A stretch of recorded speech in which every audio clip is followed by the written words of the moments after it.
Hi మావా, మన ఛానెల్కి స్వాగతం. నీకు భారతదేశం మరియు ఇస్రాయెల్ మధ్య ఉన్న డిప్లొమాటిక్ రిలేషన్స్ గురించి తెలుసుకోవాలని ఉందా? ఈ రోజు మనం ఈ రిలేషన్స్ ఎలా మొదలయ్యాయి, ఎలా అభివృద్ధి చెందాయి, మరియు ఇప్పుడు ఎలా ఉన్నాయో సింపుల్గా, ఆసక్తికరంగా చర్చిస్తాం. రెడీనా? సీట్ బెల్ట్ పెట్టుకో, స్టార్ట్ చేద్దాం.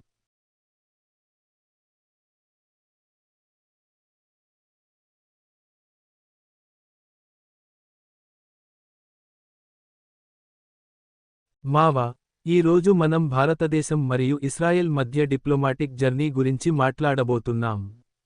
ఈ రెండు దేశాలు ఎలా కలిసి వచ్చాయి, డిఫెన్స్, ట్రేడ్, టెక్నాలజీలో ఎలా ఆపరేట్ అవుతున్నాయి, ఈ వీడియోలో అన్నీ క్లియర్ చేస్తాం. ఒక్క విషయానికి కూడా మిస్ చేయకు, ఓకేనా? Let's go. మావా, భారతదేశం మరియు ఇస్రాయెల్ మధ్య డిప్లొమాటిక్ రిలేషన్స్ ఒక రంజుతో కూడిన జర్నీ.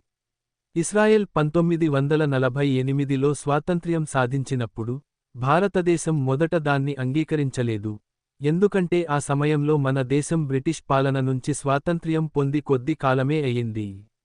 అయినప్పటికీ, 1950లో భారతదేశం ఇస్రాయెల్ని అధికారికంగా గుర్తించింది, కానీ పూర్తి డిప్లొమాటిక్ సంబంధాల కోసం కొంత సమయం తీసుకున్నది.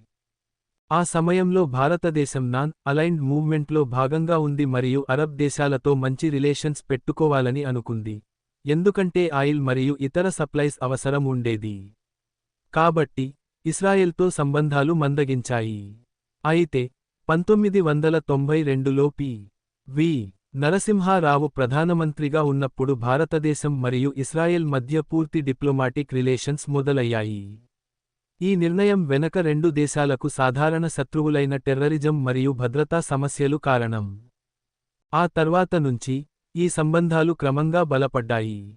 2017లో ప్రధానమంత్రి నరేంద్ర మోదీ ఇస్రాయెల్కు చరిత్రాత్మకమైన మొదటి పర్యటన చేసి, ఈ రిలేషన్స్ను స్ట్రాటజిక్ పార్టనర్షిప్ గా ఎలా ఎదిగించారు. ఇది రెండు దేశాల మధ్య ఒక ముఖ్యమైన మైలురాయిగా పరిగణించబడుతోంది.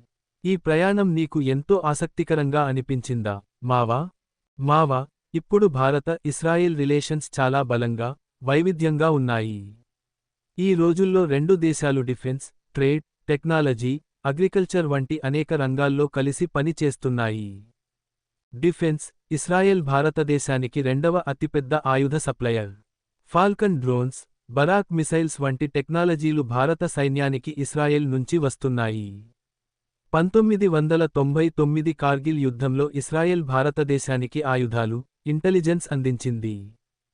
ట్రేడ్, 1992లో రెండు దేశాల మధ్య ట్రేడ్ కేవలం $200 మిలియన్ మాత్రమే ఉండగా, 2023లో ఇది $10 బిలియన్ చేరుకుంది.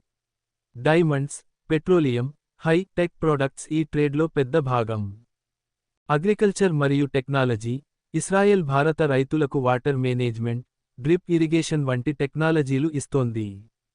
2017లో రెండు దేశాలు ఒక $40 మిలియన్ ఫండ్ స్టార్ట్ చేశాయి, ఇది అగ్రికల్చర్ ఆపరేషన్కు హెల్ప్ చేస్తోంది. ఇలాంటి కలిసి పనిచేయడం వల్ల రెండు దేశాలకు కూడా లాభం ఉంది. అయినా, ఇస్రాయెల్, పాలస్తీన్ సమస్యలో భారతదేశం ఇప్పటికీ బాలన్స్ చేస్తోంది. భారతదేశం ఇస్రాయెల్ని మద్దతు ఇస్తూనే, పాలస్తీన్కు రెండు రాష్ట్రాల పరిష్కారాన్ని, టూ-స్టేట్ సొల్యూషన్ సపోర్ట్ చేస్తోంది. ఈ బాలన్స్ భారత విదేశీ పాలసీలో చాలా ఇంపార్టెంట్, మావా. మావా, ఇటీవలి కాలంలో రెండు దేశాల మధ్య సంబంధాలు మరింత బలపడ్డాయి. 2023లో ప్రధానమంత్రి నరేంద్ర మోదీ మరియు ఇస్రాయెల్ ప్రధానమంత్రి బెంజమిన్ నెతన్యాహు ఫోన్ కాల్స్ ద్వారా చంద్రయాన్-3 సక్సెస్ మరియు మధ్యప్రాచ్య సమస్యలపై మాట్లాడారు. 2021లో I2U2 group, India, Israel, US, ఏర్పడటం ఈ సంబంధాలకు కొత్త దిశను ఇచ్చింది. ఇది ట్రేడ్, టెక్నాలజీ, ఎనర్జీలో ఆపరేషన్కు దారితీస్తోంది.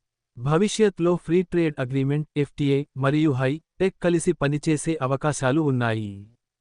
ఆధునిక యుద్ధాలు మరియు టెర్రరిజం వంటి సమస్యలతో రెండు దేశాలు కలిసి ముందుకు సాగుతున్నాయి. నీకు ఈ రిలేషన్స్ గురించి ఎంతో ఆసక్తి ఉంటుంది కదా, మావా? అబ్బో, మావా, భారత-ఇస్రాయెల్ డిప్లొమాటిక్ రిలేషన్స్ గురించి ఈ వీడియో నీకు ఎలా అనిపించింది? నీకు ఈ రిలేషన్స్లో ఏ భాగం బాగా నచ్చింది? కామెంట్లో తప్పక చెప్పు, ఓకేనా? ఇలాంటి ఇంటరెస్టింగ్, ఇన్ఫర్మేటివ్ వీడియోల కోసం మా ఛానెల్ను సబ్స్క్రైబ్ చేయి, బెల్ ఐకాన్ కొట్టేయి. నీకు ఏ టాపిక్ గురించి తెలుసుకోవాలని ఉంటే కామెంట్లో చెప్పు, నీ కోసం తప్పక తీసుకొస్తాం. నెక్స్ట్ వీడియోలో మళ్ళీ కలుద్దాం. టాటా.